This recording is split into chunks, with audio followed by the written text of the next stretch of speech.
Apologies for the brief interruption. There is a world just beyond our own. A place just past human sight, just beyond normal perception. Where the real and the fictional collide. Where the digital and the material coalesce. A place in need of saviors. And mayhap it is time we meet just those saviors. Good morning, afternoon, and or evening, depending upon time zone, ladies, gents, and all those in between and beyond that binary of the internet. I am Young Foxy, and I welcome you all back to Neon Lights Roleplay, more specifically, to With the Will, our Digimon Odyssey. I have 4 incredible adventurers here with me, 4 Digi-destined, dare I say, ready to, along with their partner Digimon, journey back into the digital world and see if they can't help save it.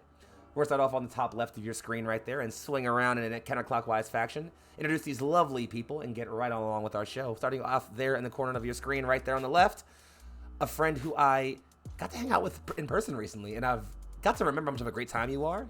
You're a fucking riot, girl. I love you. Hey, Corn Dog. It's me, Corn Dog McGraw. Hi, Glyza. I see you in chat. A bunch of other people too, but I miss you already in particular because I also got to see you recently and it was lovely. I am playing Isabella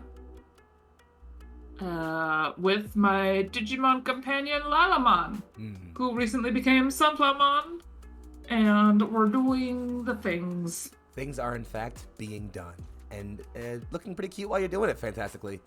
Sliding down there to the sliding to your right there, mainstay of the channel, but this is their first time appearing in a long-term campaign, and I'm so glad to have them along for the journey. A dear and lovely friend to my heart, who I honestly wouldn't be me without. Hi, Spree. You give me too much credit, and I'm definitely not sitting here at gunpoint being forced to participate in an actual campaign. I will be Foxfire, and last time they went off from the party, perhaps today we will find out what's been going on. Mayhap we shall. Moving straight along then, and directly below me, but certainly nowhere near the bottom of this star-studded cast, newcomer to the channel, newcomer friend of mine, and someone I've had the pleasure of several long talks with, and I enjoy their company quite a lot. Hey, Akers, how you feeling, friend? Hey, Foxy, I'm feeling pretty good.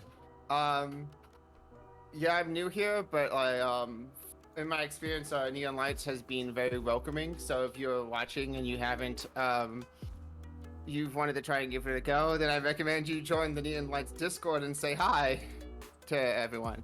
But in this game, I'm playing Scarlet, and the Digimon you see in the top, it should be top left, of my box is Terriermon. That's my Digimon, and that's all I have to say.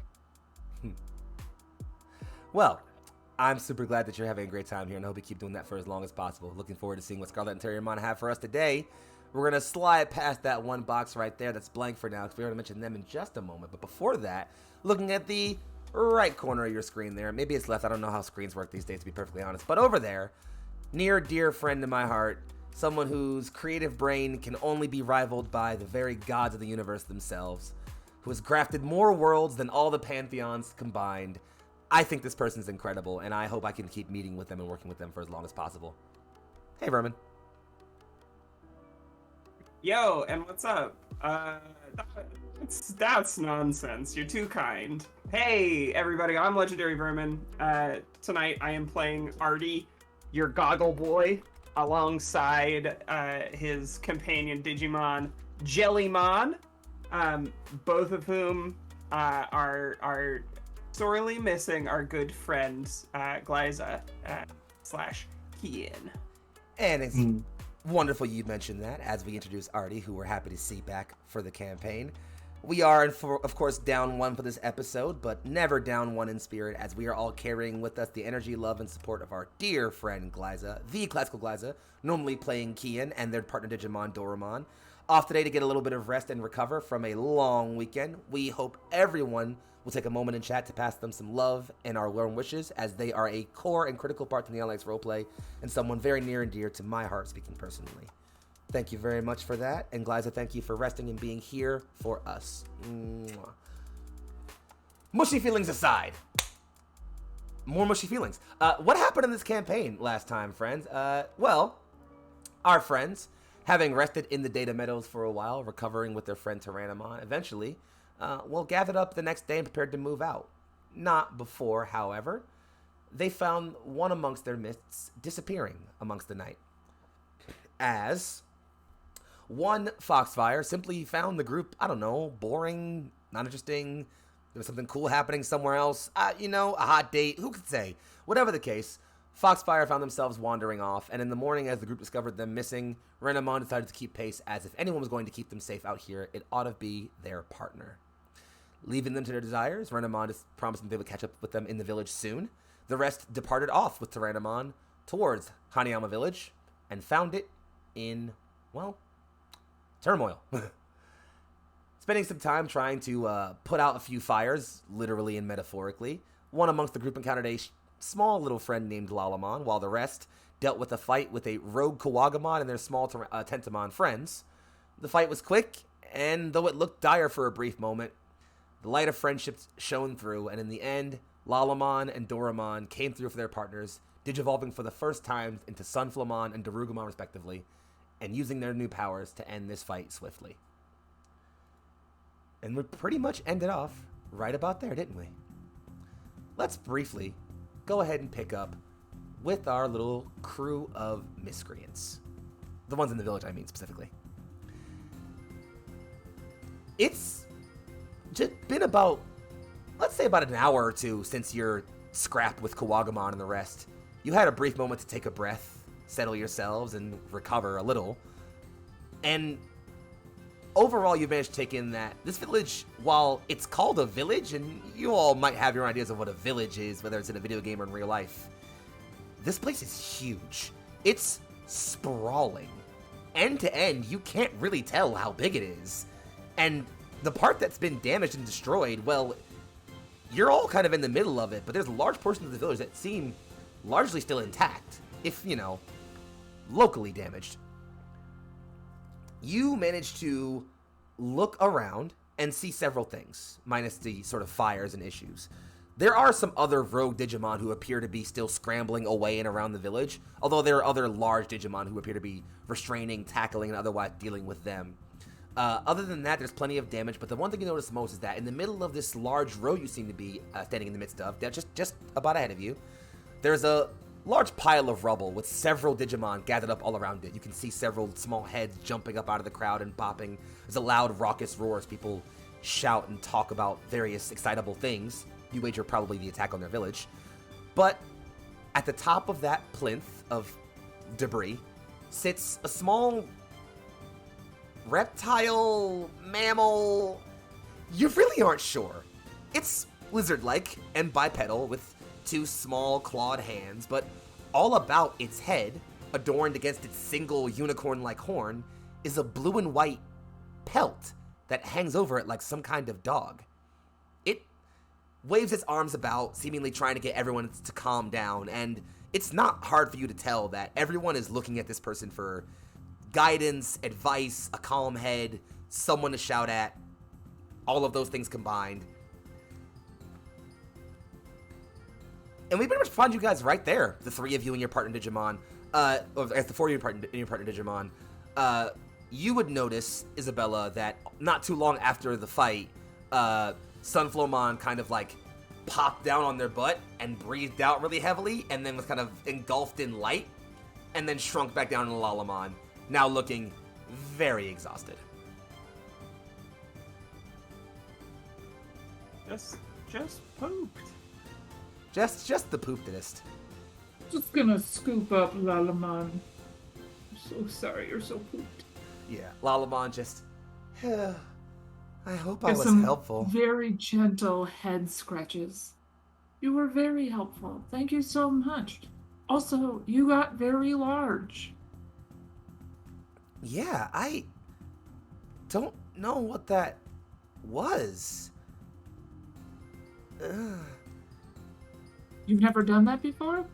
No, never. What happened to Sunflowmon? What? I just turn and show Lalamon again. Literally just Yeah, like point. like laxily just lounging in Isabella's arms, just. Sis, I think you broke your Pokemon. Lalamon just needs a nap and maybe a snack. You know.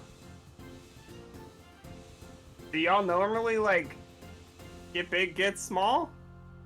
Turns to Jellymon. Jellymon just looks and like, Jellymon, you look over as you can hear a repeated series of popping sounds. It's just shrinking into and out of their head, just like that. No, not like that. Oh, Never like that. it kind of like deflates a bit. Off on the side, Doramon actually gives you an answer. You notice that the larger Darugamon, you know, with the wings and everything, is also kind of shrunk back down into their smaller form and is now lazily leaning against Kian. Just, no, that's new. I've seen Digimon get bigger before, but it takes a while, and well, they usually stay big.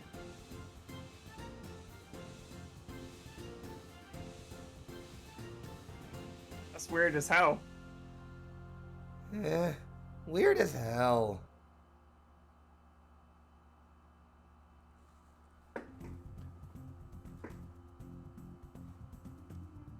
So Lalamon wasn't supposed to become small again? Or it's okay that Lalamon became small again? I just kind of figured they look like Pokemon, so they'd work like Pokemon.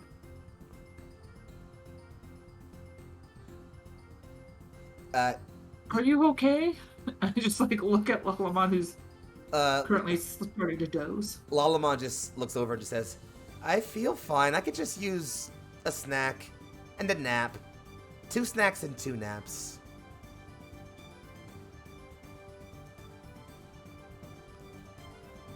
I'll dig around for some seeds. And you have to like literally just like drop them into Lalamon's mouth because she's just like too tired to even lean up and consume. Just hop. Yep. Artie's gonna turn around towards Jellymon and kind of gesture with his chin at Gabumon, whom I know to be Gabumon. Who's that? Quickly shoots a hand over there. Well, that's Gabumon. Thanks, by the way. Just he kind of runs things around here, I guess. Also, I have to fulfill a request. Stand by. I gotta clean these bastards. Hey. Foxy Digivolves too. I hate you. I hate you. I hate you so much. So much visceral hatred of you exists within me right now in this Foxy, moment. Digivolve to Angry Foxy. I fucking hate you. Both Angry Foxymon. Roxfall, everyone dies, campaign's over. Oh, Get the no. fuck out of my Discord call. I hate you all so Bingo. much. Rocks fall where I am. I'm not with hold the on, group. hold on though, because if we could get you like a little metal arm, then you could digivolve Okay, that- twice, and that would be really cool. Okay, wait. Yeah. Are you fine with digivolving if you get a machine gun arm? That's the question.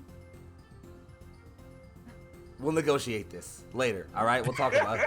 I gotta talk to my people about this. We'll get back. I'll get back to you on that.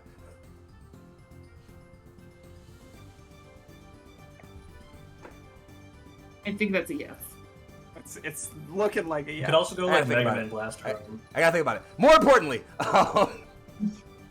Back to the stream. yeah. So, yeah, he kind of runs things around here, I guess. You guess? Well, it's not like a he's in charge kind of thing. There are definitely bigger, maybe even smarter Digimon, but I don't know. He's got this thing. You'll see. Come on, let's go meet him.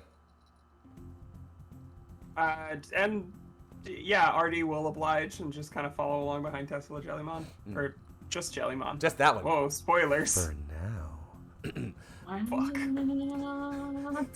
And so, yeah, Jellymon again just starts like you all can hear Squidward walking sounds as Jellymon begins slowly patting their way towards the middle of the crowd.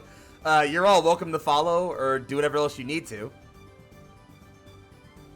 I will also follow, while humming gently to Lolomon to let them take a nap. And yeah, it's not long before she is softly asleep in your arms.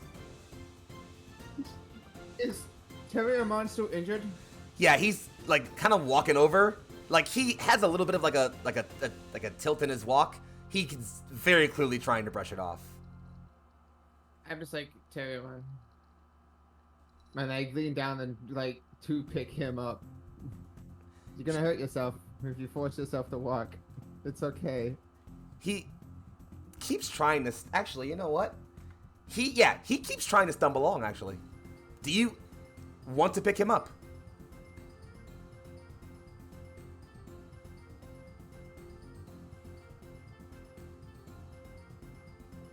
I already know how stubborn he is, so I'm going to let it go for now. But if he stumbles at all, then I'm picking him up. He does. I pick him up as soon as he stumbles. Gain 1 bond strain. Okay. As it's not he's not fighting you. You can tell that he knows he's hurt, but he does turn to like, I wish you'd stop. I can handle myself, you know. And like, he turns and looks at you with anger. It's not hard for you to tell. It doesn't seem like it's anger at you specifically. Yeah.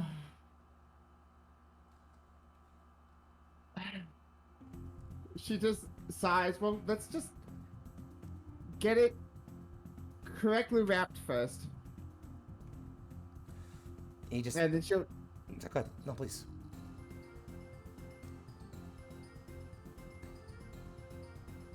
No, go Which for we it. can do.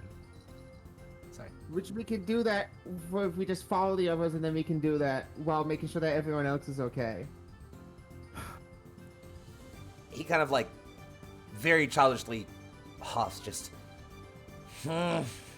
and lets you do whatever you need to like check on him or you know. Do you have any medical supplies on you, Scarlet? I don't have any medical supplies. No. All right. But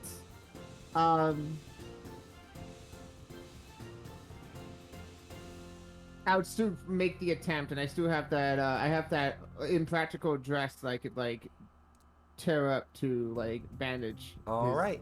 leg. Can you So. give me then a roll with logic? Okay. Oof. I'm not very good at this. Okay. Where's my die? Ooh. And I would say your type feature, Luminous Being, applies here. So your type feature as the free spirit, Luminous Being, gain boost whenever you attest to be creative, inspire others, or cut through the noise. I'm gonna say trying to figure out fashion a dress from your dress is probably pretty creative. Okay, and I'm using to cut this, I would have to use my Goliath Swiss Army knife, which is my special item. Does that give me anything here? That would yeah. Wait, do we both have like crafts knives as our special item? Character bonding. I mean, yeah.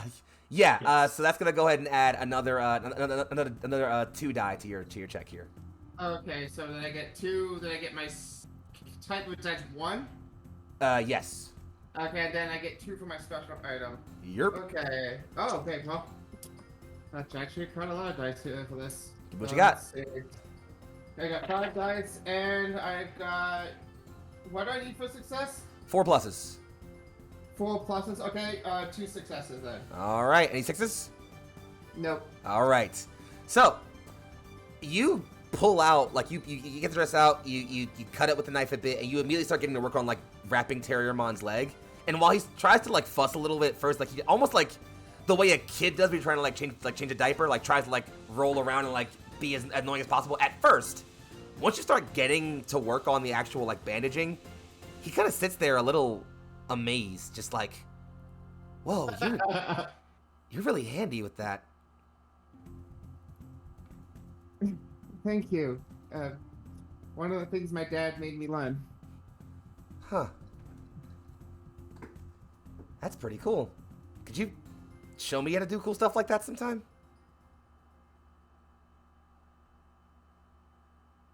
Yeah. And he kind of just doesn't say anything else unless you finish dressing and tying the wound. You can go ahead and remove the damage he's taken. Nice. Okay. You all, the rest of you all trot along, and as you all start approaching, the Gabumon, he immediately, looks over and sees the group of you approaching, and, kind of, calms the crowd some more, and then you can see him, slide off of the pile of rubble and start working his way around, quickly kind of shuffling his small feet away through the crowd, moving towards the group of you.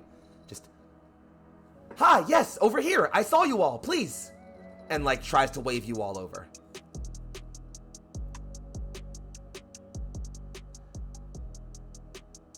I thought we were just gonna get to eavesdrop. Okay. And Artie will trot over. It's funny, as you say that, Artie, you turn and not just Gabumon, but a good chunk of the crowd is also now turning and looking at the rest of you all.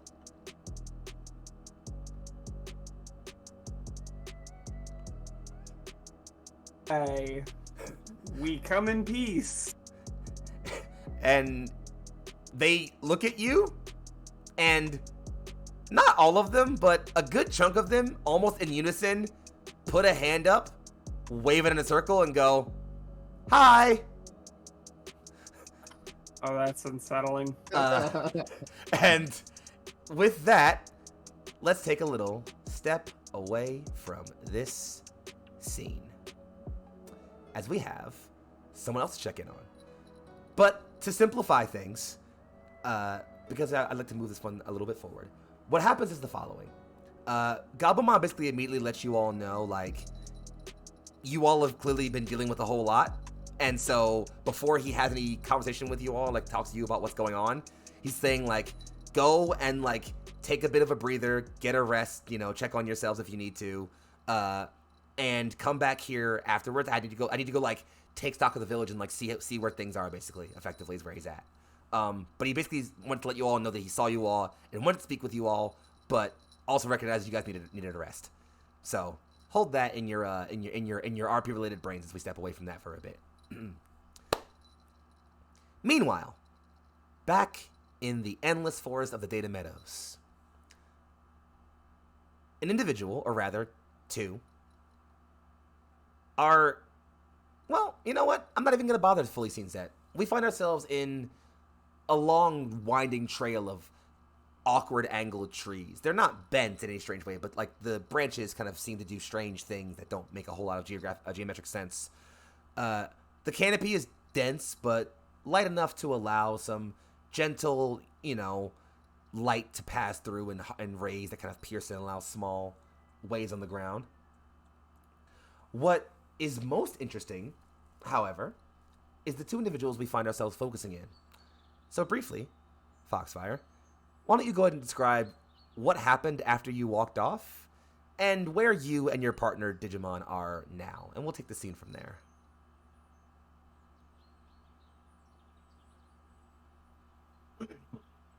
Well, so I walked off from the group and just felt this sort of strange,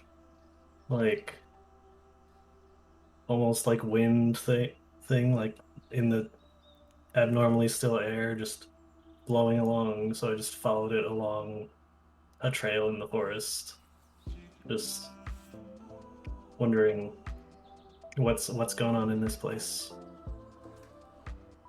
Mostly, it's just a sort of gentle wind you feel passing, but there is this feeling in your gut, this light kind of, almost like a music changing tremble in your stomach that kind of unsettles a little. It's not enough to really put you on edge or creep you out, but it definitely makes you kind of want to keep checking around you as you're walking around. And you can sort of feel it coming from ahead of you, but the canopy, the cover of trees is a bit too thick for you to just know what it is just yet. But you know if you keep walking in the direction you're walking in now, you'll run into it very soon.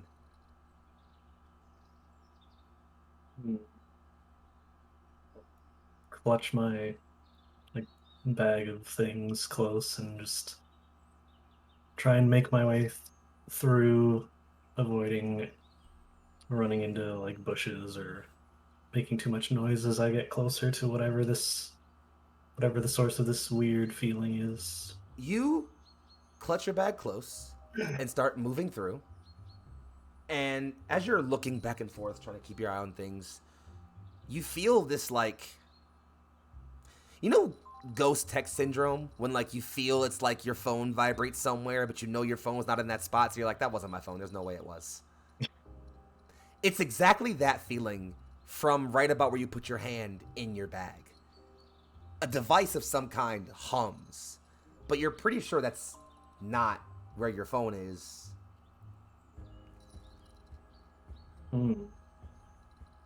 I'll fish it out of my bag and see what the heck is it.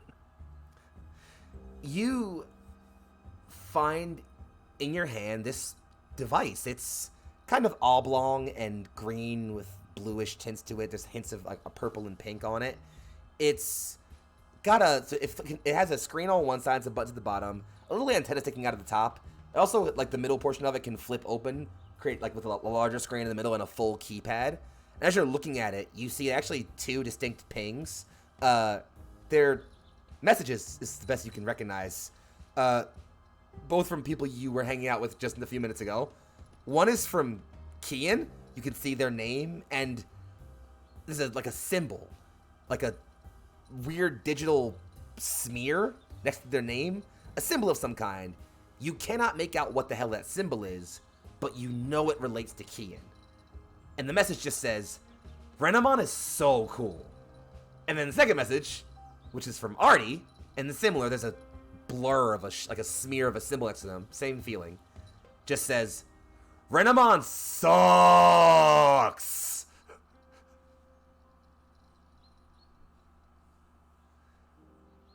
And then a picture. Yeah. And as you're watching this, you're looking at this like, these morons, what the hell is this? You just hear a voice about a foot above you, right next to your ear, just, you're not focused. You should keep your guard up. It's Renamon. Don't sneak up on me like that. Apologies. You shouldn't be so easy to sneak up on. You have some high expectations. I do.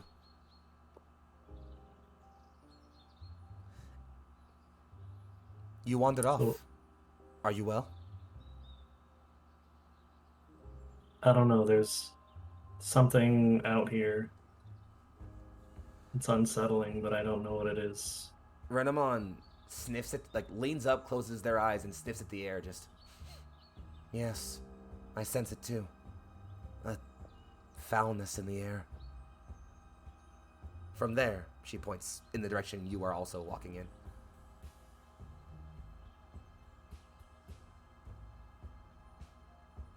Well, now that you're here, should we go find out what it is? She almost uncharacteristically cocks a tiny little smile and just, I think I'm liking you more and more.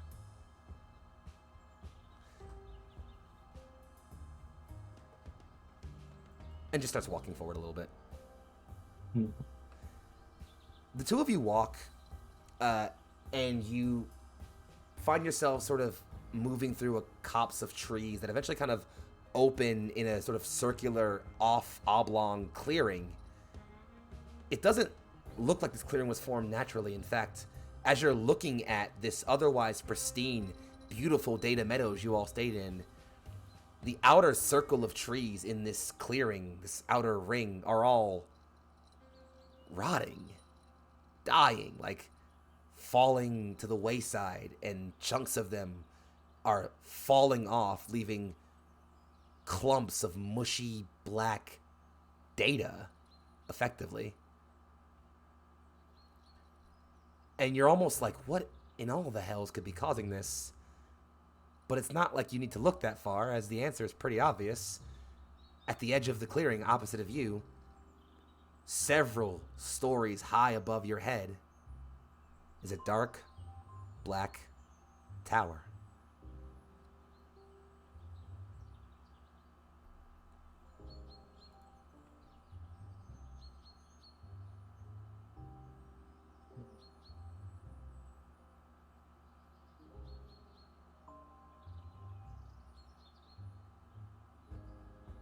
So that seems like whatever must have made that other Digimon go into a rampage. Renamon folds their arms. Indeed. You can sense the corrupted data coming off of it.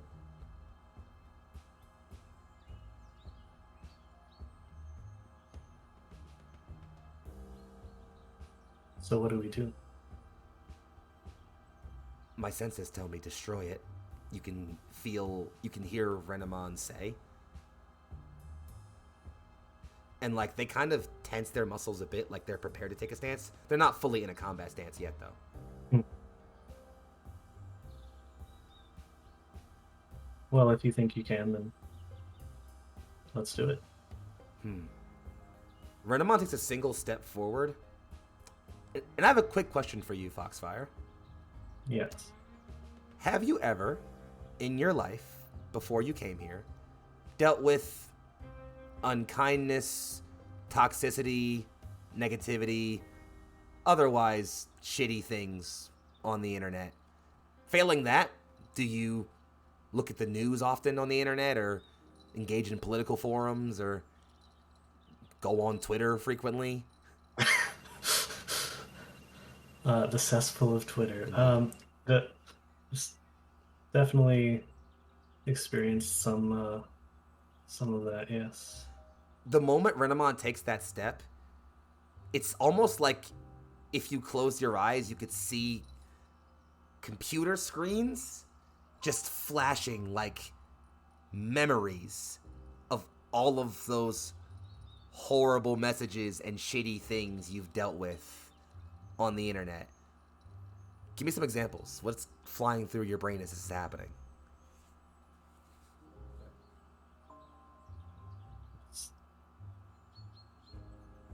Hateful bigots spreading lies and going after people they don't even know for no reason at all, really. And that upsets you, I imagine. Mm-hmm.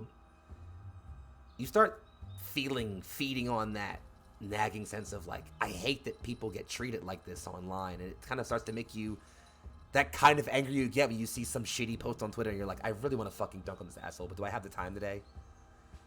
And as you start like really feeling that like visceral shitty feeling, you feel a pawed hand on your shoulder. You tensed up. Are you well?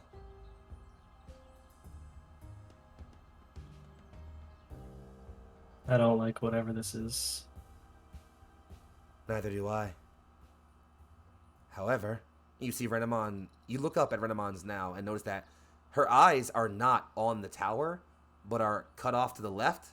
And she says, but for now, we are not alone.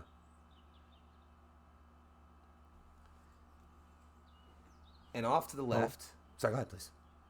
I was just going to say I look over to see what she's motioning to. You see two figures. The first is a Digimon. They are small, shorter, much shorter than you, Foxfire. Maybe about 2 feet tall. White, primarily cream-colored, with blue and light purple marking going in crescents and circles around their arms and legs, and one single one up on their head. They have a bright sort of yellow charm about their head and big, bright purple eyes. You know, wide ear-like figures behind them. They kind of jovially shuffle their way forward. You know, behind them, for those who want to look it up at home, it's a Lunamon. Behind them it's a human. A person. Probably not that much older than you by the look of them. A little tall, lanky, darker skinned. They wear clothing of mostly a light blue with sort of a darker blue coat over it. Their hands are in their pockets. It's hard to make out what they think, given their expression is hidden. You can see a crooked smirk on their face. The rest of their expression, however, is hidden behind a pair of thick sunglasses. They walk towards you and just, well, well, well. Look who got split from the flock. Hey. Oh, You, lost? no.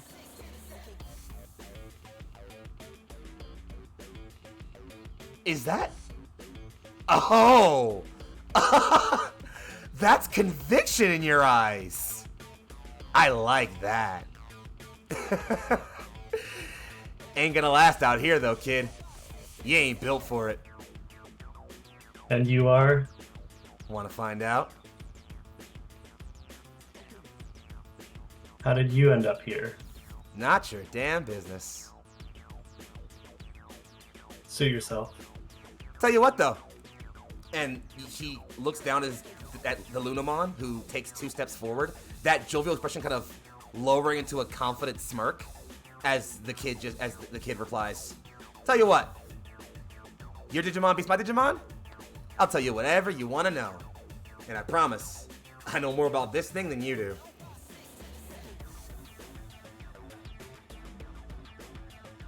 I'll look to Renamon and just say, you want to do it? Renamon says, "Well, normally I take only suitable challenges, but I could use a warm-up."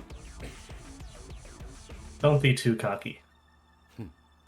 And they lower themselves into a combat stance as the Lunamon looks forward, cracks their head in either direction, shakes out their arms, and it also kind of like lowers themselves into a boxing stance. Just 2 foot tall Digimon boxes. Yep. And with that, I'm gonna need both of us, to roll off on initiative. But before we do that, because it's gonna be a bit of a brief session with some more frequent cutaways, we're gonna grab our first break. All right, loves. So with one set of adventurers ready to help out the village, and another lone and ready to take on their mysterious rival, we will come back in just a few minutes. Y'all don't touch that dial, that browser, or anything close to that volume bar, and we will see you all in just a moment. Take care. I miss now. you already. Be back.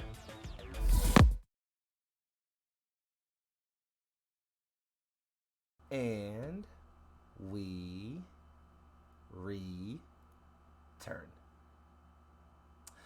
to another episode of With the Will. I had to get music right first. So, there we go. Fuck yeah. That was a little aggressive, but that's fine. So, I welcome you all back to another fantastic episode of With the Will. As we resume, we left off on a fight brewing as a mysterious cloaked figure with dope-ass sunglasses has approached our intrepid wayward Foxfire and their Renamon and called them out to a fight. As Lunamon and Renamon face off, both preparing to dash forward, Renamon seems to have the initiative, and thus, first turn goes to you. What you got for me, babe?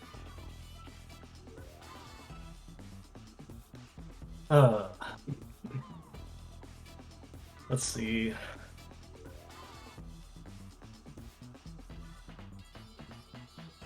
I would say I'm gonna have Renamon just leap forward like as fast as she can to get close and swipe her claws at was it Lunamon? Mhm. Or yeah. Yep. All right.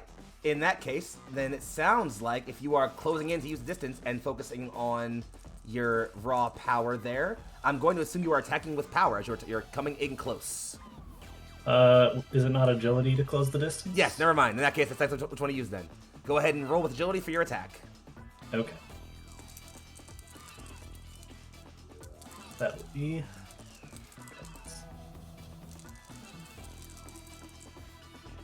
Do. 3 successes. 4. Nope, sorry. I counted that wrong. That's 3. My bad. Players win ties. So yeah, go ahead and describe how it looks. Smug. There's just like a blur of an after image where Renamon was. She just lunges forward and just swipes her claws across, hitting Lunamon in the face. How much damage do you do? That's just 6. All right. Lunamon takes the swipe and bounces off of the ground, like spins and then lands, looks up, has like a little bit like a scuff on their face, wipes it, smiles again, right back into their stance. And they just start zipping in quick, like zagging patterns as they move towards Renamon. The two of them move into a blur of motions as they go to attack. And they're gonna go ahead and do that now. So you should probably roll your dodge. Your defense number. Okay. I will choose to spend a bond point to get an extra 2 dice for this dodge. Alrighty. So let me go ahead and make this roll for... Hold up. There we go. I had to count some stuff right. I got it. Roll and die now. 2, 3, 4, 5. That is 5 successes. 5 successes and a crit. Wow, impressive. So as they kind of come out of their like, so again, 2 blurs of motion as this small little 2-foot bunny Digimon keeps up in speed with your Renamon, and they become 2 blurs of motion. Ooh. And they come out of it. You see Lunamon up above, dropping with a high punch that Renamon literally brings their knee up and blocks into. And they kind of clash in a wave of force that ripples grass. And then Lunamon just like flips backwards and lands. And you see the kid just kind of cross his arms. Not bad. Not bad at all. And Fucking sick. Lunamon just looks up. And the kid looks over just having fun. Lunamon smiles and nods. And then takes back off into the fight. Anything you want Renamon to do specifically? This is an attack, just like narrate.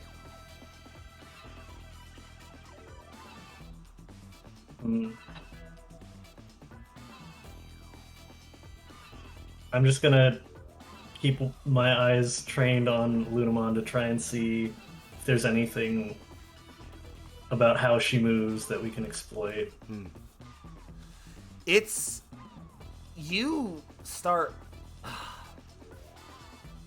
I think the only thing I'd say you notice immediately as the fight is kind of happening, as like Lunamon starts like running back in, is like... There is too much power in those legs for a creature of that size. Like, there's no way to explain it other than that. Just, they're moving too fast for a creature with that body mass.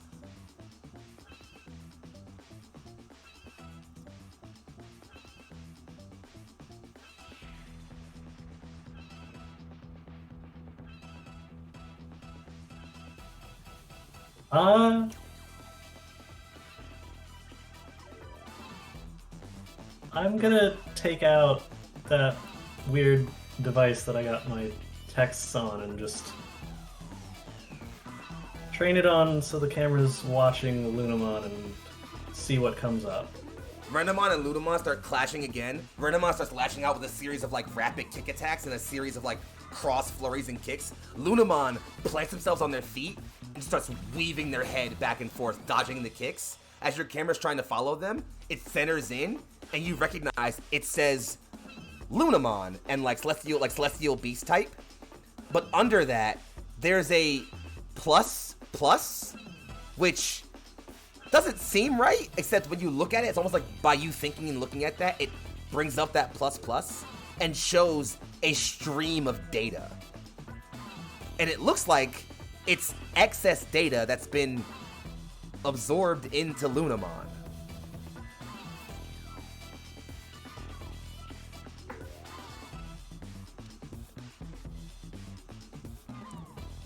That's not good.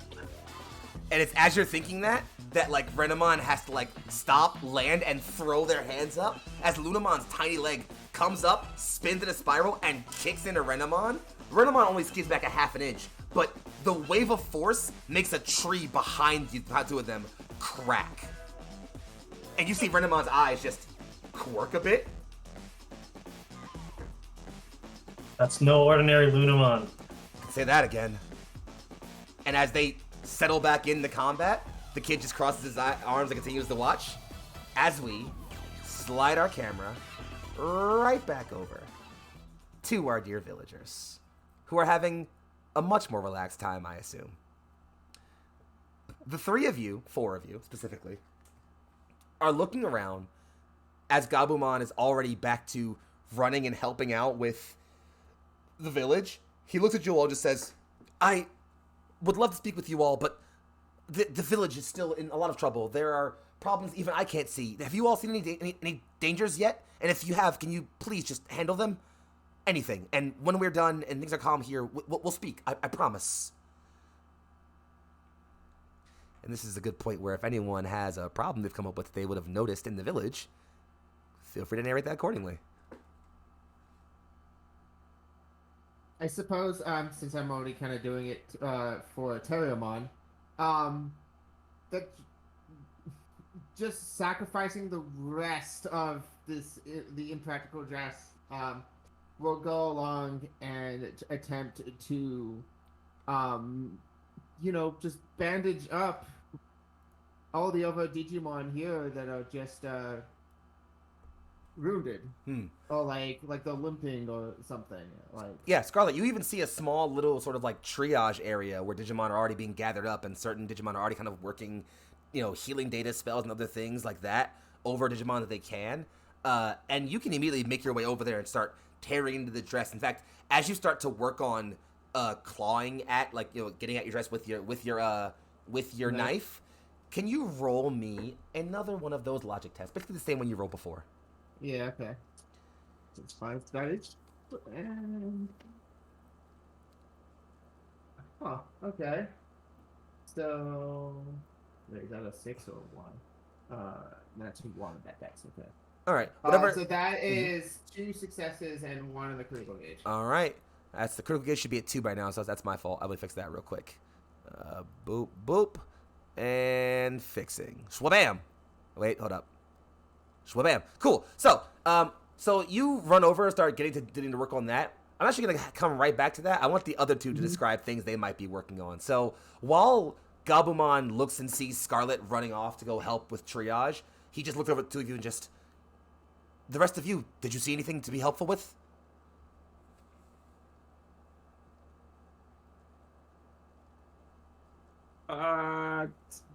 Responsibility calls, and Artie will kind of walk towards the most collapsed buildings, and in his mind, what he's gonna do is lift rocks and stuff. But what he actually comes across is some baby Digimon who are sad and lonely and looking for their family and friends. Yeah, I like that a lot, actually. So you find a small little Palmon, actually, this sort of green plant-like creature with a sort of bud at the top of its head, and sort of longer arms, nestled around a group of smaller Digimon that can only be described as little brown and white puffballs with a shark fin on the top of their head and little stubby legs. Just sitting there, all crowded around this this Palmon who just kind of is things will be okay. We'll find them, I'm sure. And as they're saying that, they look up and see you and Jellymon just kind of wandering over.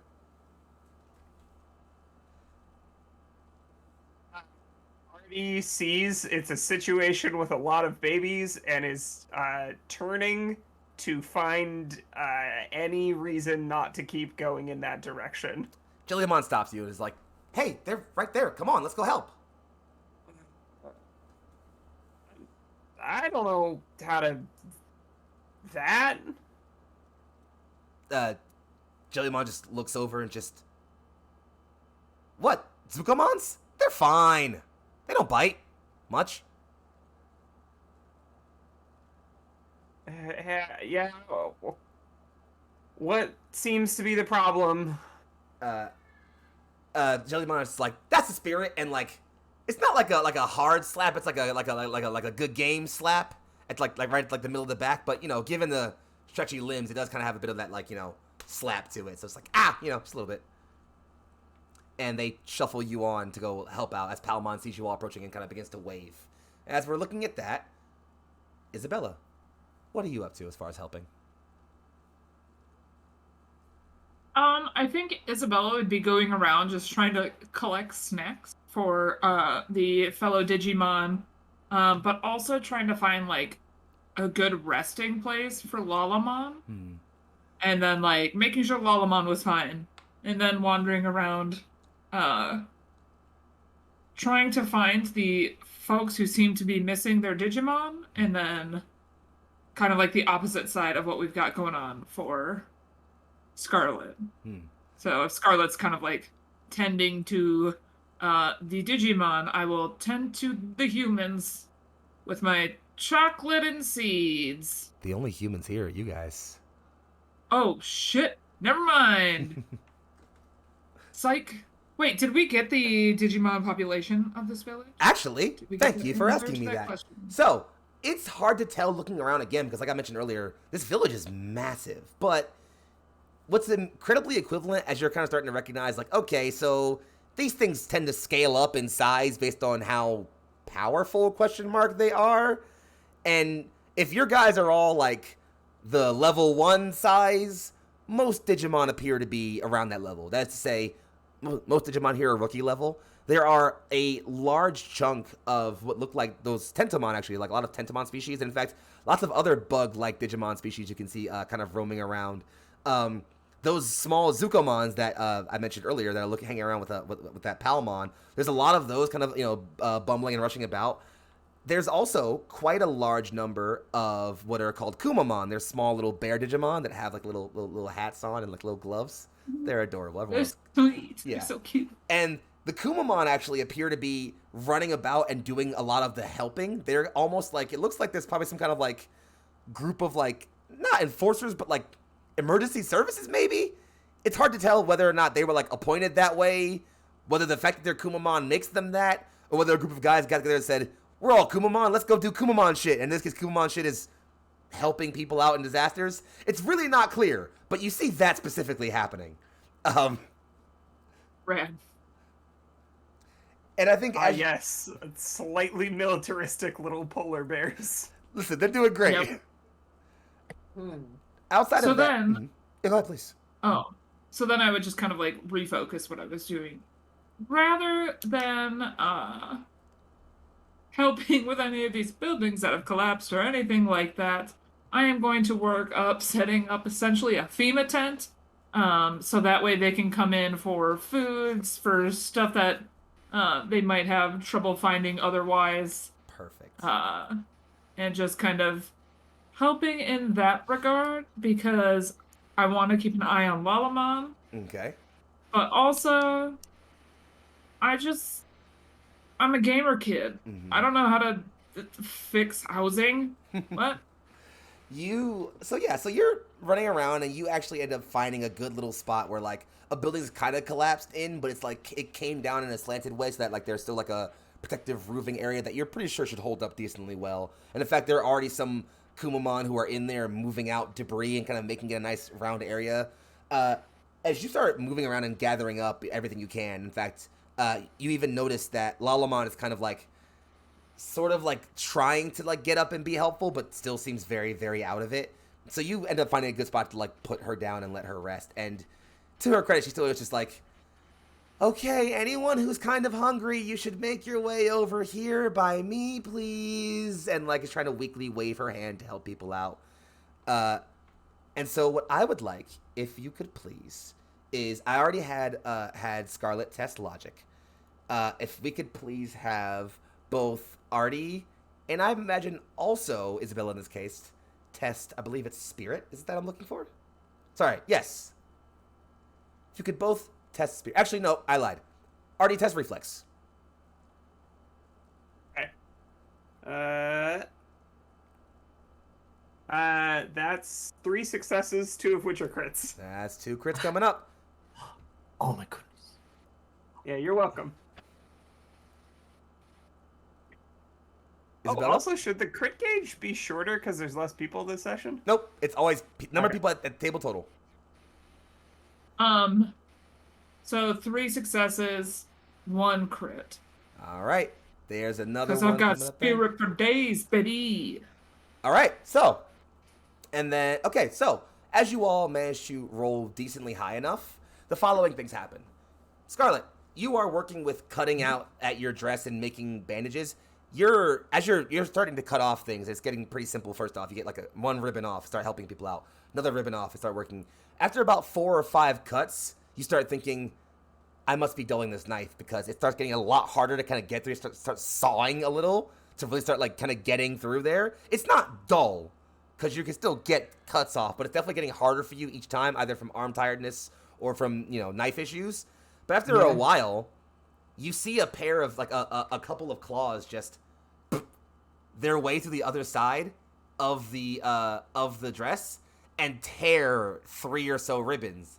And as it falls off, you see a kind of slightly confused looking face of Terriermon that then broadens into a smile. Just, did I help? Yes. Yes, you did. Thank you. My arm is really starting to get tired. And he says, yeah, it's hard work. And he picks up one of the bandages. And you think he's about to go help, but he ties it around his head like a headband at first, and then ties it, and then picks it up and says, okay, how do I help? Yeah, so we take these bandages, and then she'll go over to like one of the Digimon and like, gesture Terriermon to follow her. And then goes to like wrap it around, and like we'll make sure it's clean. The basic first aid stuff. Like, and she'll explain, this is very, very, very basic first aid. Can't do much past this. And then she'll show him how to wrap it and then make sure it's tight so that, like, that it stays, like, stable. Yeah. Essentially. Absolutely. And you find him just kind of like slowly watching and trying to do what you're doing, but just, okay, I think and at one point he's like, all right, I think I like this. And he holds up the leg of the person he's working on, which you realize he's doing because it's also been wrapped around his wrist as well. Just, Yeah. oh, wait, this is probably wrong, right? Well, it's a good first attempt, and then Scott will move over. May I help you do it? He just says, yeah, please. Okay, so then, like, essentially, like, whenever, like, if you ever learned, if someone is ever teaching you golf or some type of sport, Yeah. like, one of the techniques they'll use is that, like, you'll be going to, like, do it, but then they'll, like, move your body in the correct positions to help guide you. So I basically do that to teach him how to wrap the thing correctly. Kind of just gently moving his arms so that he's doing it. I'm just guiding him through it, Well, as y'all are working through that, and he's doing his best to kind of focus with you and just like, okay. Yeah, you notice that there are more Digimon coming to you all and asking for help and seeming to notice that you all are trying to help out. Meanwhile, over with Isabella, as you and Lalamon are gathering up and working with people, Lalamon is like trying to like tell people to like, hey, come on over here, please, come on over here. And like, Digimon start swarming, gathering up for snacks, picking up things where they can, just grabbing and eating. And Lalamon's trying to organize, just, okay, wait, line, please, everyone, take your time. There's enough for everyone, and just trying their best. And you see this happening, and you get that mom friend urging you when your friend's having some anxiety issues, and you're like, I need to go yell to help my friend out. What do you do? Yep.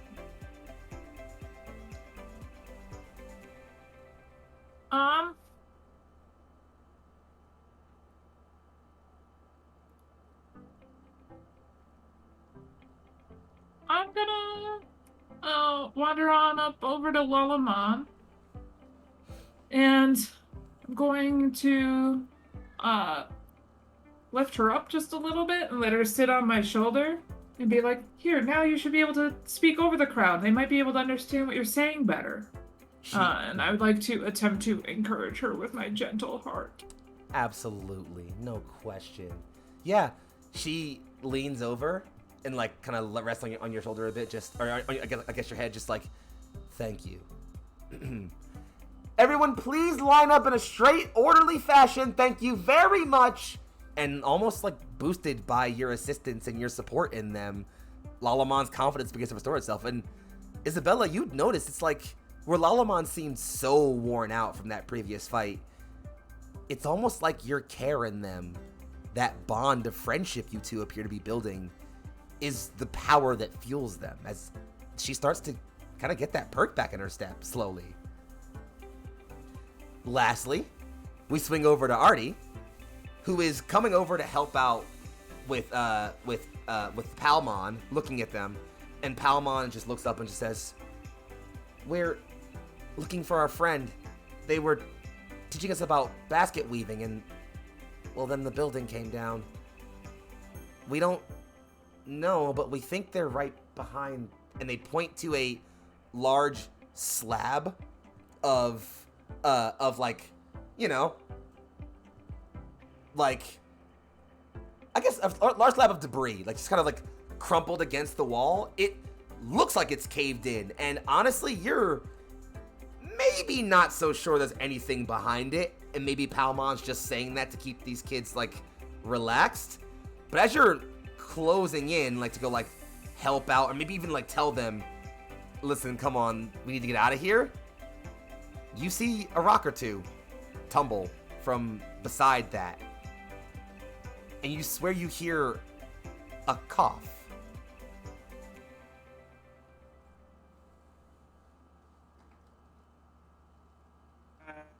Yeah. I'll... Okay. Jellymon, how good are you at holding on to things? Jellymon will stick two pieces of debris on both their hands and just lift them both up. Pretty good. Okay. Alright. I'm gonna use you, and we're gonna move it together, okay? You got it. And what? Jellymon's gonna attach the little jellies, and then I'm gonna put Jellymon like over my shoulders so that she can look at the debris with me, and then I'm gonna walk backwards together. Perfect. You stick on and both just start heaving as hard as you can, and that rock starts shifting. You are able to start pulling it back, and it's slowly moving, and as this is happening, you start hearing little peeping voices chiming up from behind you, as behind you and Jellymon, all those small little Zukomon are now bouncing up and down, just, go on, you can do it, come on, you got it, come on! I could use a hand! And Palmon just, I gotcha! And you can see from like beside you all, tendrils and green vines just whip out from across either side of you and start wrapping around the debris. And you can see Palmon with their fingers now stretched out like long vines, just pulling as hard as they can. And that debris, so strong. It shifts. It starts moving. It's coming pretty fast now, actually. It's on its way out. And just as it slams down and comes out of the way, debris beginning to clear and settle, you can hear a voice just, "Oh, I thought I'd never get out of there." And right before that dust settles, let's let that scene fade out just a little so we can check back in on our bit of pitched Mortal Kombat. By the way, Foxy, did you see that there's a question for you in the chat? I didn't. I'm looking right now. Oh, actually, I lied. You do, Celestial. Or was that the one? Hang on. I gotta look at the thing again. It's the light one. Okay, light. Got it. That's your answer. Okay. That said, sliding back over. Thank you, Akers, by the way. I would have missed that one. as we slide back over to our quick little our bit of rumble that we're getting into, Lunamon and Renamon, again, two blurs of motion, separate away. The forest dimming, like still buzzing around them as they both skid to a stop, get up and flex again. You one initiative roll off still, and so as I find some appropriate music to get us back into the nonsense, is it this one? Hope it's this one. Nah, fuck that one. Is that the one? We're gonna go with, you know what? Screw it. Oh yeah. This is a fun one.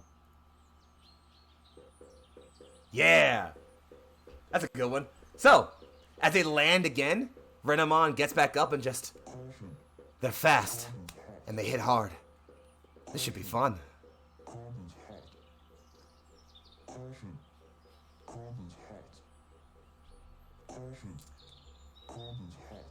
It's up to you.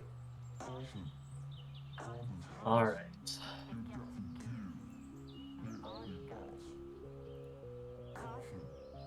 Hit him hard, Renamon. And I'm gonna have her just try and keep Lunamon close so she can't use that insane speed. And attack, I suppose, with power. Mm-hmm. Go for it. And I will be spending a bond point to add 2 to this attack. Go for it. Okay. Wow. Okay. By the way, for the type advantage, does that matter for your thing, or is it just my attack? If they have type advantage against you, that's good. Then it would matter for me as well. Yeah. Yeah, I have type advantage. Okay, then the fear attack. You roll with boost.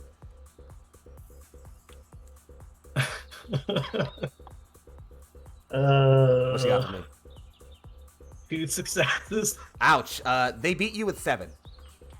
With 7? Yeah, they rolled 3 So sixes. is it just boost for me? It's not setback for them? No, it is. They rolled 3 6s though. So they got 7 successes when they needed 5 or higher? Yeah, they rolled 3 6s. What the fuck is this? They rolled 3 6s. What do you want me to do? I don't know. Just fine. It's fine. It's fine. Probably. They're gonna panic a little bit. They're gonna go now. And so yeah, as Renamon kind of comes up. Actually, no, sorry. You describe how the attack misses. Go ahead.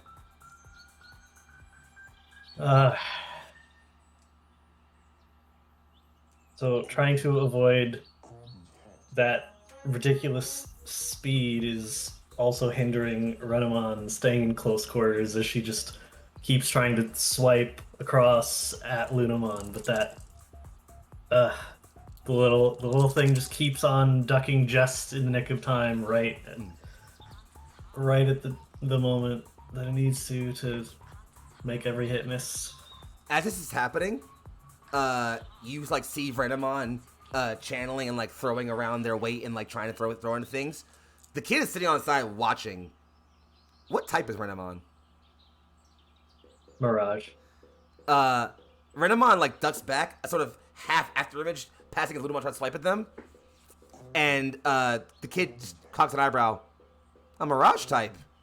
Stop playing around. And Lunamon ducks in and is going to go ahead and roll an attack before I actually describe what happens here. So I'm going to go ahead and have them roll first. So here comes that. You're going to want to roll a dodge roll. Yeah, I'm spending another bond point on the dodge. Okie doke.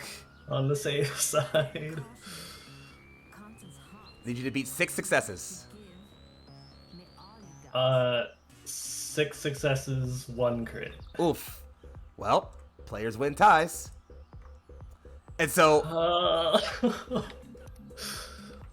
as this figure, as like Lunamon ducks under Renamon's high kick, Renamon again has to like quickly slam their leg down and press both arms out in an X as Lunamon's claw glows and slams up into them. And you can hear echoing out, Luna Claw! And it literally pushes Renamon up with the force of it. And even with the tie, it still does damage thanks to its trait. What? Not as much though. Wait, so you got 6 successes with setback. Yes. God damn, this 5, thing 5, is 6, strong. 6. This thing is fucking ridiculous. And you're thinking that exactly as Renamon takes the hit, is lowered only by 3 health. But like kind of drops like from like the hit, steps back, and you can see her slouch a little bit. Just, this is tougher than I thought it was going to be.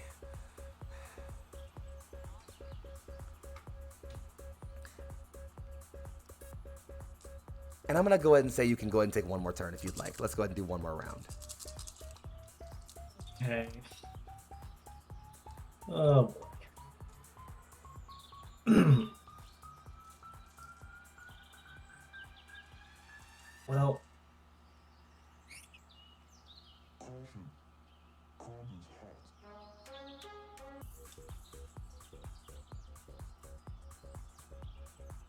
Sorry. You're fine. Okay.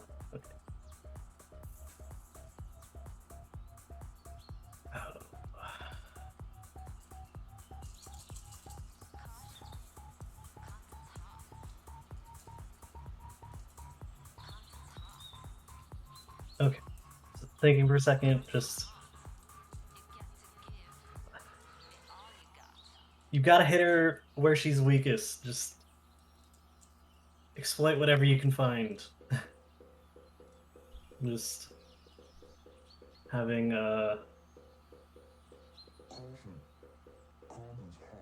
try and use brains to attack precisely against the Lunamon. Alrighty. And I mean, I'm still spending bond points because it's just I gotta to do anything here. You got it. Alright, go ahead and get that roll happening. If you're using precisely, then that wouldn't apply there, so only this one applies. They don't get as many dice this time. Okay. What you got for me? 4 successes, 2 crits. 4, actually. You beat. So let me go ahead and drop your Also, you've been gauge. keeping the Yes, crit gauge I going? am keeping the crit Okay. gauge going right now. Good It's deal. almost full. Uh, So as you land another attack, like again, Lunamon is like dodging and moving around. Renamon, despite being kind of tired and like seeming a little bit ragged, finally kind of gets to like bring her leg around, like with her hands down, and just mule kick Lunamon in the chest. Lunamon flies back, smacks into a tree, and then rolls a little. Gets up, spits out a little bit of, I don't know, some sort of purplish liquid, and it's just like, that's the best you can do. This is the first time they've spoken the entire time. And as they do that, they are going to move back in, and they are going to do the following. First, I am going to use one of the kid's abilities. He is going to effectively drop 2 of his own, what is it called? He's going to drop his own skill score for the next 2 rounds by 2 to effectively be able to use bond points in the same way you guys can. He's going to use that to do interject. oh no. Boo! I'd like you to roll me a brain check, please.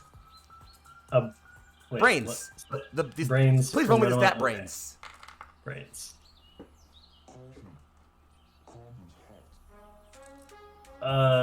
3 successes. That is not enough. As Lunamon dashes back in, comes up, and as Renamon pretends to block an attack, you'll see Lunamon's ears come up and flutter, and you'll just hear Lop Ear Ripple. And the literal air about Renamon, and even you, hazes, and you'll see Renamon's eyes just cross, like she's suddenly, well, disoriented. Which, for context, is the condition you have setback on any attack rolls you make. So does that nullify and cause setback, like No, compared to having just nullify. boost, or just nullify? Just nullify. Boost? Okay. However, you're not gonna hit with an attack. However, what? You're not gonna hit with an attack for the actual action. Oh Jesus! What you got for me, boss?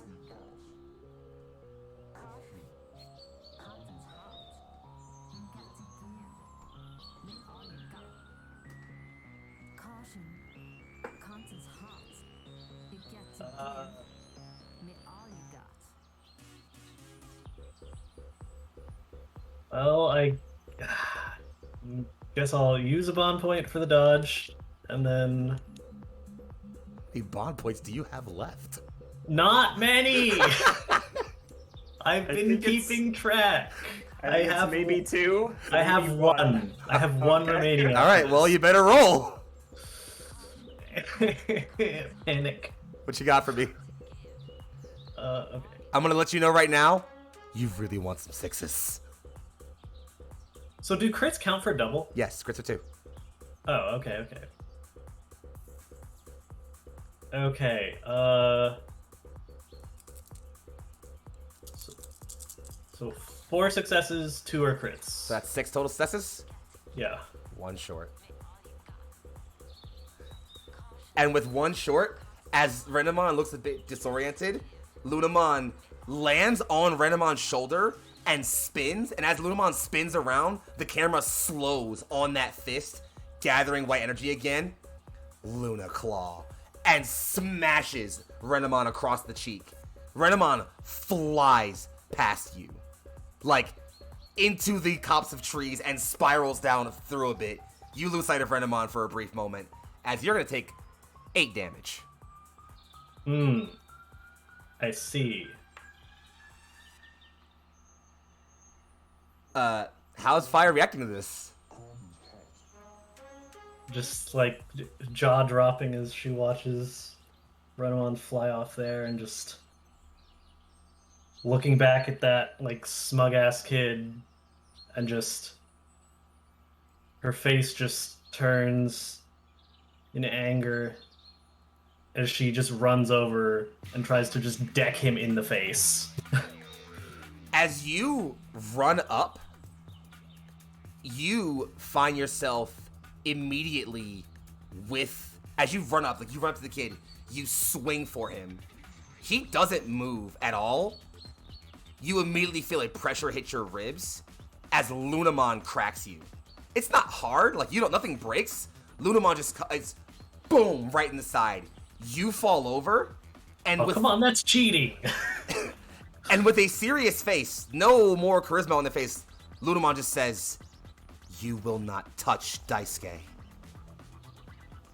And then from behind you, you hear this earth-shattering roar, like a loud, proud, brilliant fox, and a voice like your partner's, but definitely deeper, resounds, "And you will not harm my friend."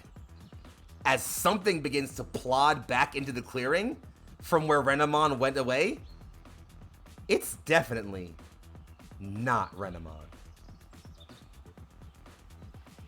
And with that, as the dust cuts away, we're gonna come right back as we check back in on our village friends.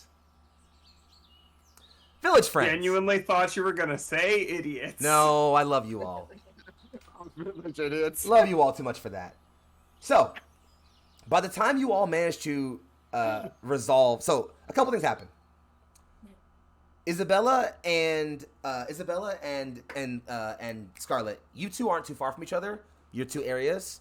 Gabumon, who has now been like putting out fires all over the village, is like waddling his way over to the 2 of you as things slowly begin to settle, as it slowly begins to get later in the day, creeping very delicately towards night. He kind of comes over and looks at you all and just says, "I assume your friend is helping elsewhere. Things are settling down here.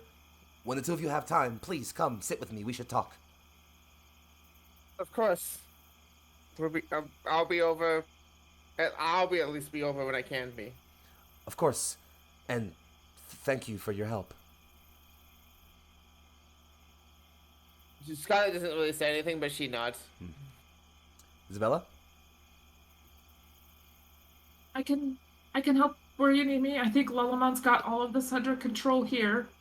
So if you need someone to talk to or problem solve,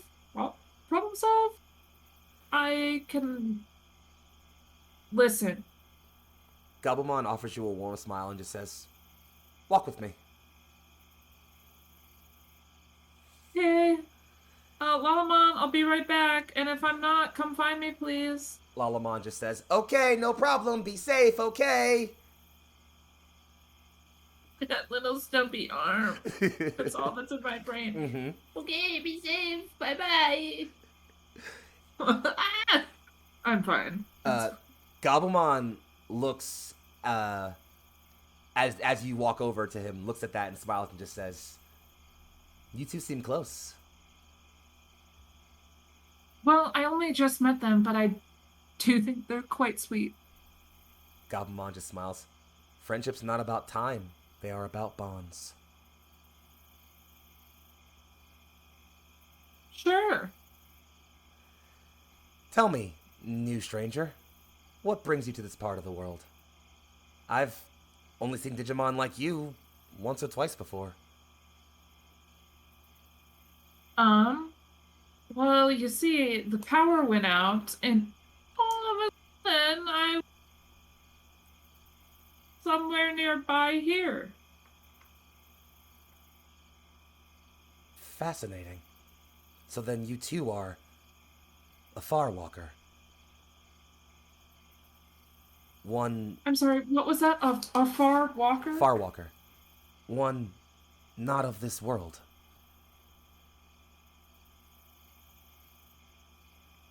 Yeah, could you possibly tell me exactly where this world is? He puts his hands around and says, "This is the digital world. It is our home. It's everything we have ever known. It is not, however, all there is. There is another world, separated only by a thin veil between between ours and, well, I assume yours."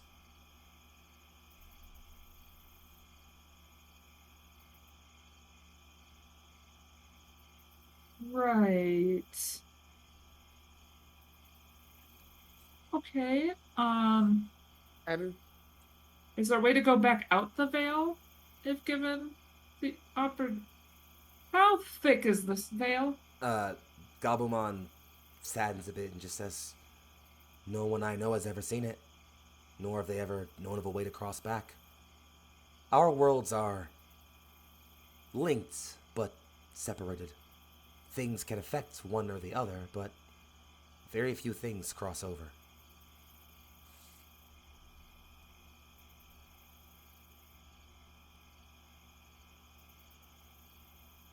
Say, do you know how to work this? And I'm gonna show them my Digivice that I have started, coloring on to add floral patterns to it because it looked way too,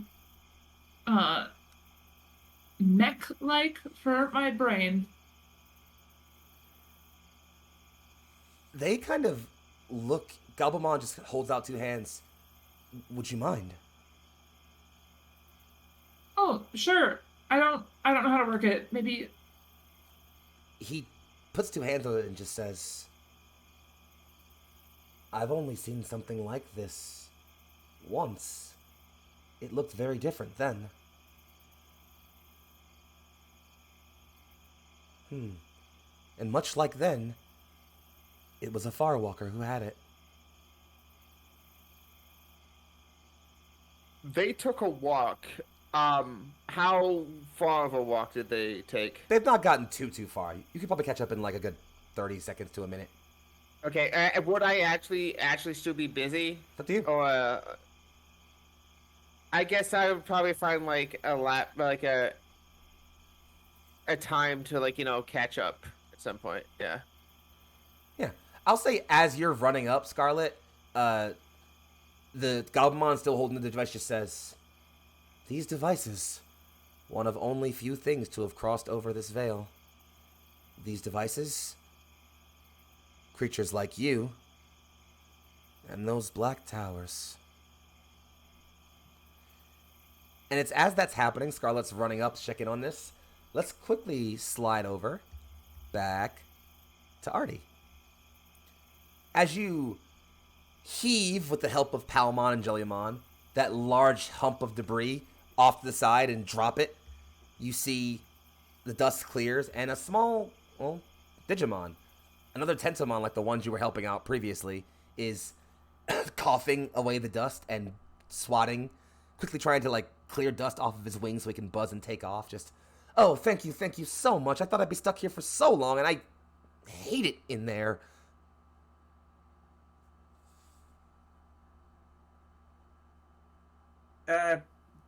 Yeah, no problem. I'm Tentomon, and you? Artie. It's nice to meet you, Artie. And you see a little head pop up beside you. Jellymon!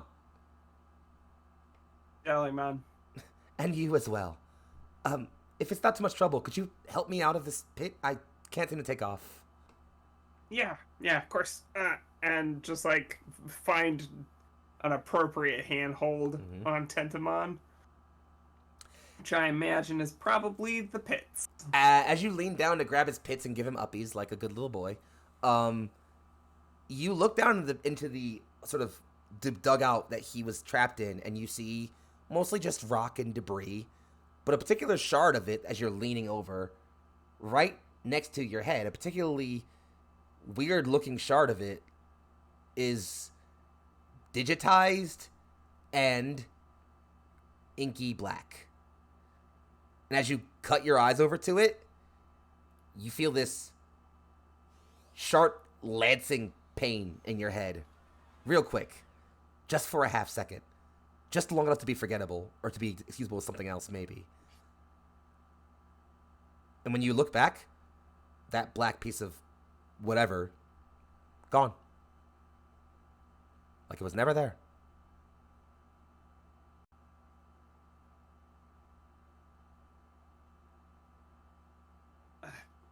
And then just back to it, kind of shaking it off. Yeah. You lift Tentomon up with no problem. You drop him off on the side perfectly fine. Jellymon, for their part, again, gives you like several of those like, wet flops on the top of your head. Like, nice, great job. And before it's like, thank you. Yeah, maybe passively annoying. It is, I don't know how to say this except for just the barest bit more annoying than it was previously. Not enough to piss you off, Artie, but it definitely bugged you less earlier. Less, please. Jellymon just stops it, yeah, sure, fine. It hurts. Sorry. Not a lot, but it hurts. And you see the noticeably actually soften. Sorry. Yeah, whatever. Palmon just looks over and just, oh, you helped our friend out. Thank you so much. Thank you. And just is like running over and like wrapping arms around you both and like hugging you and just being like, oh, thank you. Yeah, it's what the blue guy wanted. So. And yeah. There you go. It's actually, as you say the blue guy, that you look over and see Gabumon waddling by with Isabella and Scarlet, who is like running up to catch up. I'm gonna go. Please, my sister. Please let go.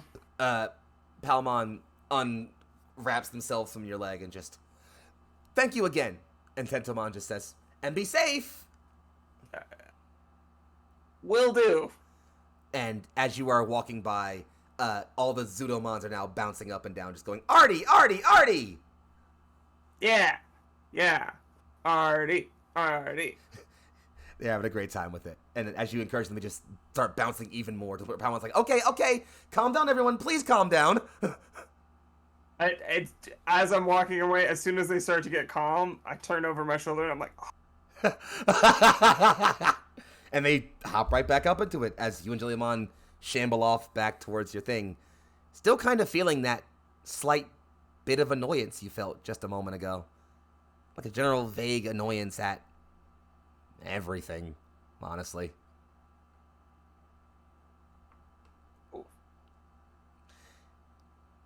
we cut back over to the three of you as you all assemble and group together and prepare to talk through and figure things out.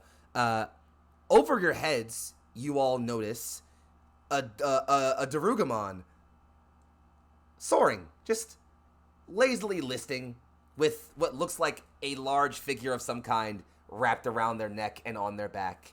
As it looks like at some point during the shenanigans, Kian and Doramon woke up, had enough snacks to get their energy back, and digivolved again, and are now flying in patrol circles about the village. They say patrol circles. They're probably just flying around to fuck around and have fun. But let them do the thing. In any case, the three of you look up as you meet up with Gabumon and watch your friends circle around. We cut ourselves, real quickly at least, back to the fight. Foxfire, you watch as you recover from the punch from Lunamon. Stepping out of the debris on 4 legs is this massive, elegant-looking fox with 9 curling tails. It is dark purple with a silver undercoat. This large tie-like ceremonial piece around its neck. At the end of those tails is this curling, cold purple fire as they swish left and right. And they just proudly step and stop right beside you, stamping their feet in the ground and looking at you.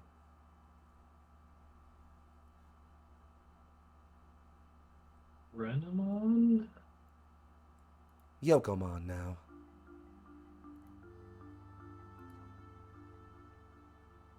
Kick her ass.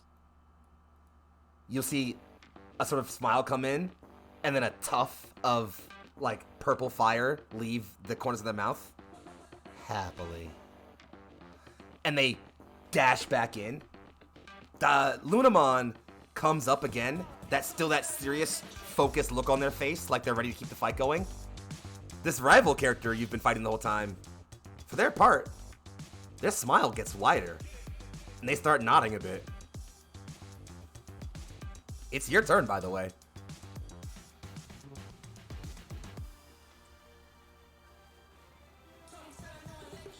Well,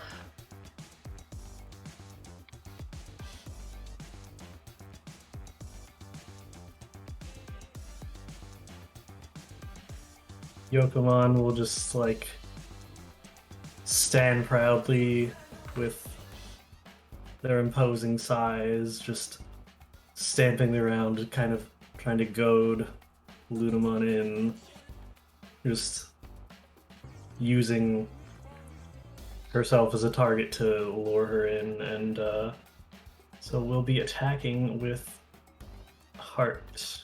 Go for it.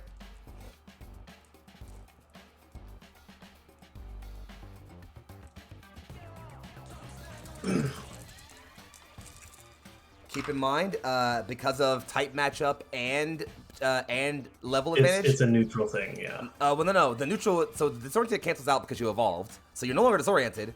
You have boost from being type advantage. You're also now 1 level above them, so you have double boost. Which means your rolls go through on 2s. Okay. So with that said, how many successes do you have?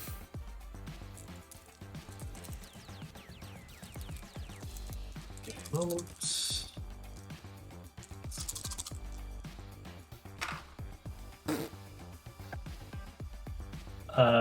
5 successes, 1 crit. Well, that's another critical on the gauge for you, and they got 1 success, so you definitely hit.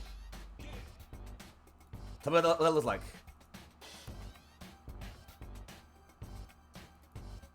Yokomon just, like, stamps down one of those large paws, the fur, like, dark and basically glowing with purple energy. And the moment Lunamon tries to move in closer, she just lunges in with her large jaws and snaps at her. Catches Lunamon literally in her jaws and begins to squeeze and thrash before tossing her to the ground. Lunamon bounces and rolls, and this time takes a minute to get up. Looks back at their partner. Their partner just says, "Not yet. Let's keep this going for now." And Lunamon just nods, wipes their refocuses, and then drives themselves back in. They are going to try to attack you again, using one more attempt at trying to come at you with their fists glowing white. That glow is definitely a lot less than it was previously, as they will come at you with one more Luna Claw. With exactly one success. Sorry, 3 successes, 2 of them are crits. So yeah, Lunamon kind of comes up, swipes, Yokomon steps back, Lunamon swipes again, like a second Luna Claw, like they're pushing more energy into it, and then a third. The fourth one connects, and like Yokomon has to like step back and like bring the tails up to block it. Yokomon still gets pushed back some, which again is a bit surprising because Yokomon's now a champion level, and Lunamon is definitely still a rookie. But it clearly is nowhere near as powerful as it was against Renamon, and Yokomon has easy advantage here. Lunamon is trying to dance back and forth, when finally, as they're trying to like move around, Yokomon spins, crashes into Lunamon with their tails, and Lunamon goes flying back in spiraling circles and lands in a heap next to their partner. They get up one more time, and they're kind of like shifting back and forth, shaking their head, and then trying to get themselves aligned again. Just this one's got some fight. The partner just says, they do. Looks like you're kind of getting the hang of this. The kid points to you, Foxfire, and then to Yokomon, and then points back at his own chest, and just says, it's not about energy reserves or power levels or anything like that. Turns out, it's all about data. These things, these Digimon, are powered by it. And for people like you, friendship, belief, is data. Make sense yet? So what data did you steal of stuff in your Digimon? That, like I said, ain't your damn business. That thing, however, might just be, he says, pointing at the tower that's still standing there in the distance. And what do you know of it? I know they ain't from here.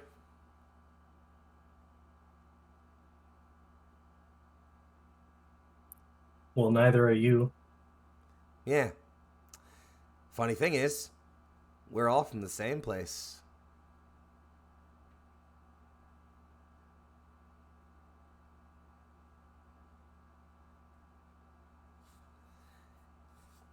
You feel it though, right? The way it draws on negativity, bad emotions. Makes you think about times people were wrong to you. Times you felt powerless, angry.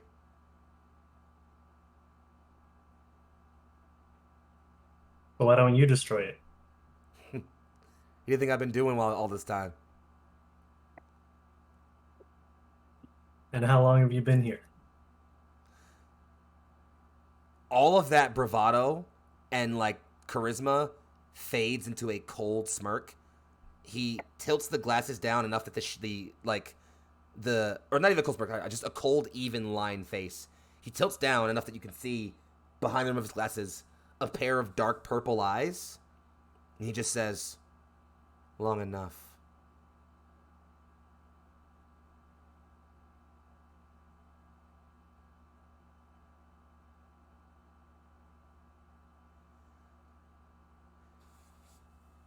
Tell you what, newbie.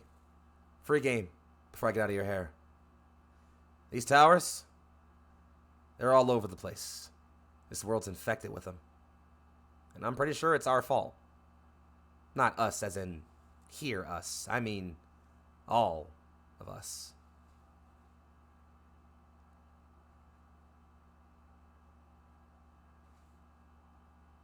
How many have you destroyed? To date, 342. Who's counting, though? You, apparently.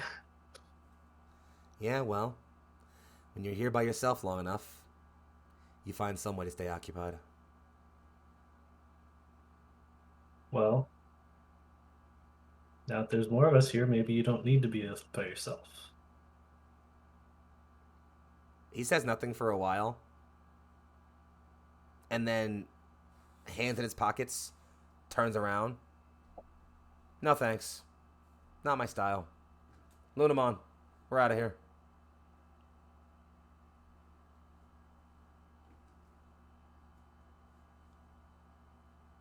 Not gonna answer my questions?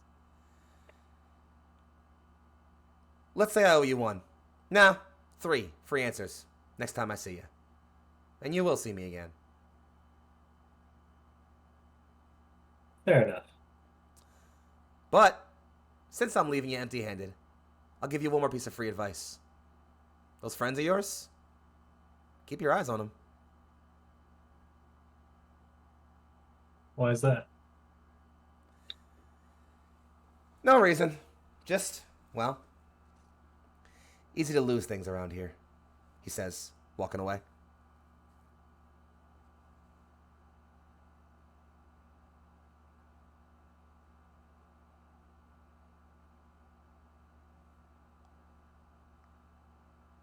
Bullshit villain, man. Fucking man. Suck this kid. Who does he think he is? Goated healer 42069? Also, you're ascribing him villain. We've ascribed him rival, which is fair because he wanted to fight. He's not inherently a villain. But back to... No, I don't know. He lost the power of friendship. He could be the big bad after all. He's chopping up Digimon into data. You don't know where he got the data. Stuffing them into it does sound another pretty Digimon. That's gotta be some kind of digital war crime or something. Against the digital Geneva conventions. I mean, protagonists from actual Digimon shows have also done the same thing. So that's true. Protagonists? Yeah. It was a main part of Tamers for like the first 20 episodes. Like, you know, not everyone's watched Tamers. Haven't watched that since I was a kid. Well, I'll probably revisit it. I'm busy. Before that, though, we'll watch it as a group at some point. Don't worry. Yes. Before that, though, the one thing that is noticed, absolutely, is that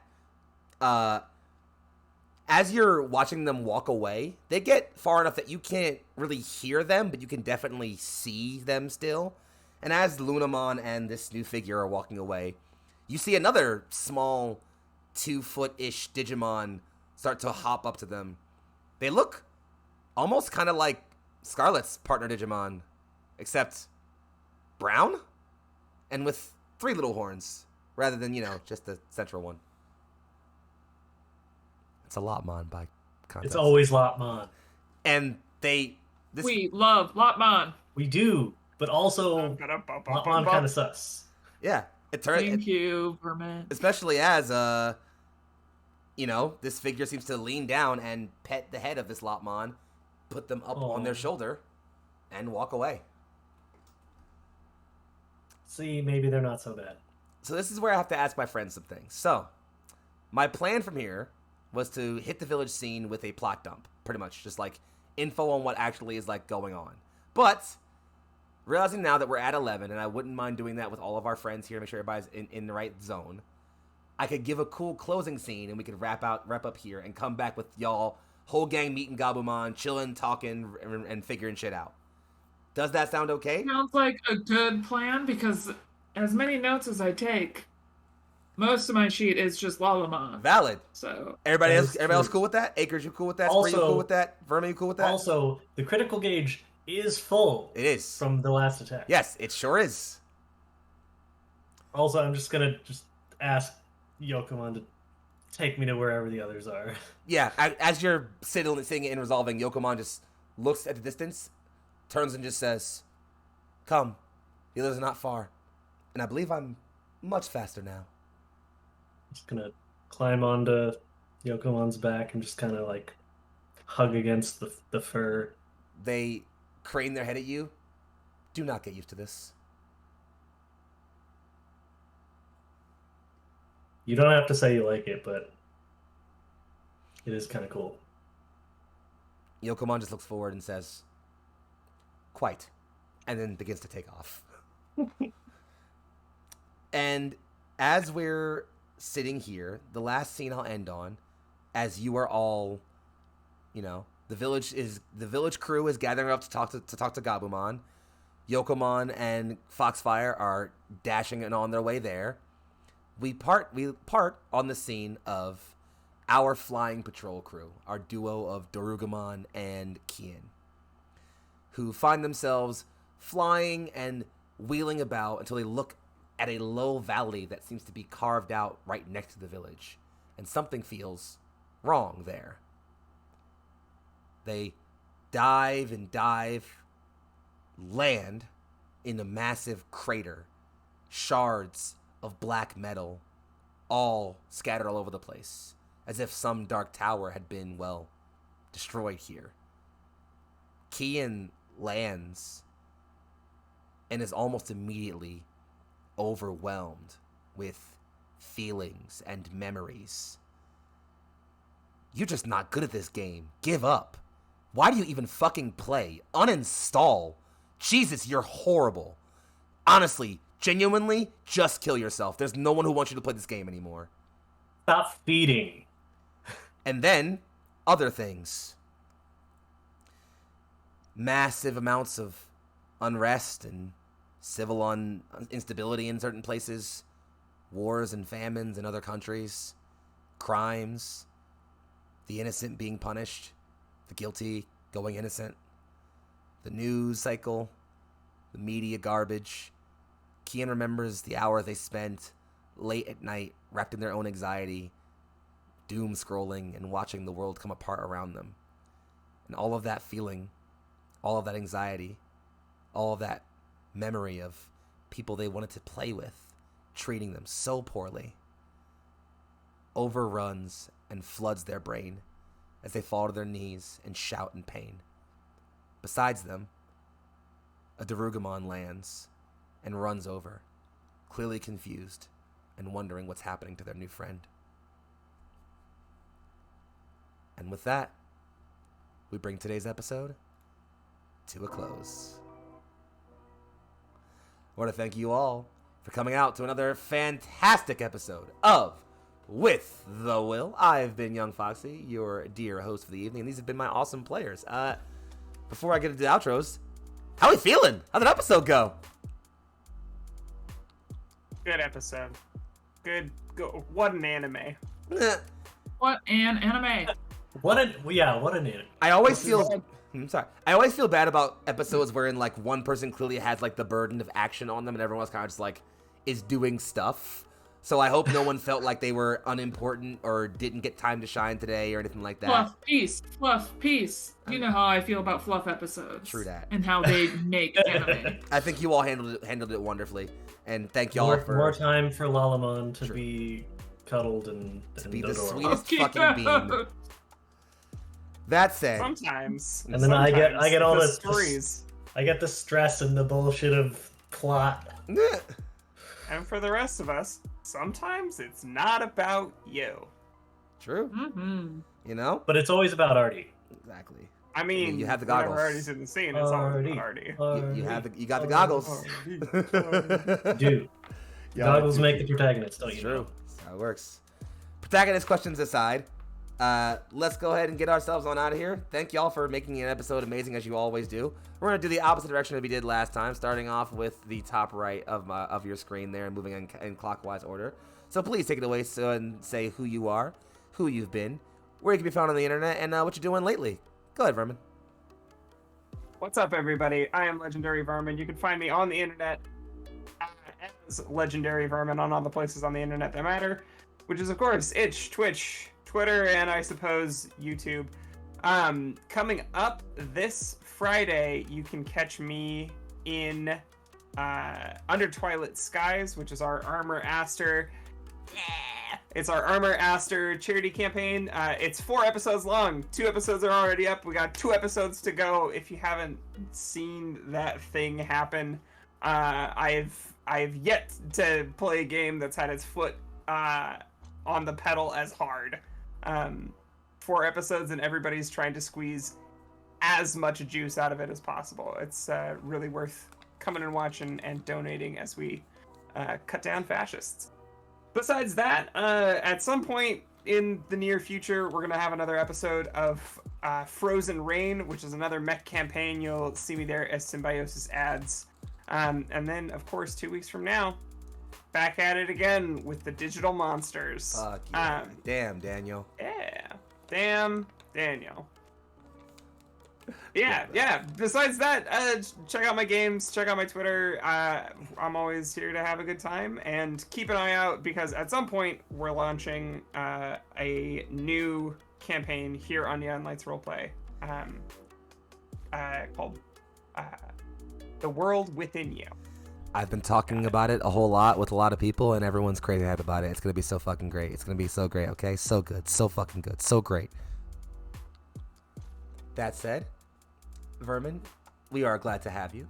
We swing back past the lovely portrait or missing portrait of our dear Glyza, who again we love, appreciate, and hope is resting very well right now. Moving down to the middle, at the very bottom there, but again, very far from the bottom of this incredible roster, the incomparable Jane Akers. How you doing, friend? Hi everyone.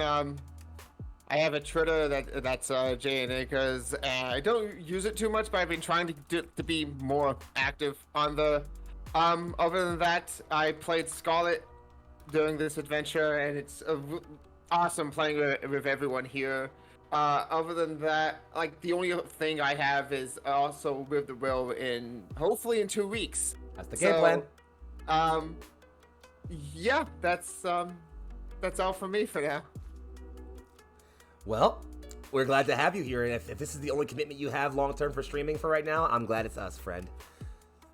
Next, and certainly, again, glad to have them along for this campaign, as we finally get to see them on the screen for longer than the single episode or two. A dear friend of mine who I'm glad to have here, and I think did absolutely fucking wonderful today. Go ahead, say goodbye, Spree. Yes, hello, I am Spree. I have been the edgy loner character of the day, getting into all sorts of trouble. I mean, you can find my Twitter that I don't use. If you find my Twitter I do use, no you didn't. And we all know what that means. Without any further explanation, looking forward to seeing you back in 2 weeks here, friend. And of course, last but anything but the fucking least, at the top left of your screen there, the pink-haired fucking power, I don't even have, you know what, I'm gonna work on it. I'm gonna work on it. The pink-haired power presser. Fuck yeah. Start of chat was power bottom. There it is. You know what, that's Make fair. sure we... Pink-haired power bottom, who, you know, honestly, I'm realizing how many games I get to play with you in the near future, Corn Dog, and I'm really fucking happy about it. So we can talk about that more in the future. Yeah. But go on, friend. Say now we can finally be as dark and broody as we want. Hello everyone, it's me, Corn Dog McGraw. I played Isabella tonight with Lalamon. You can catch me tomorrow over on Nat 20, where I play Juno, the Elven Cleric, in a D&D campaign. Now titled All Hail the Queen, formerly Queen's Gambit. But it's not anymore. Not anymore. This is season 2.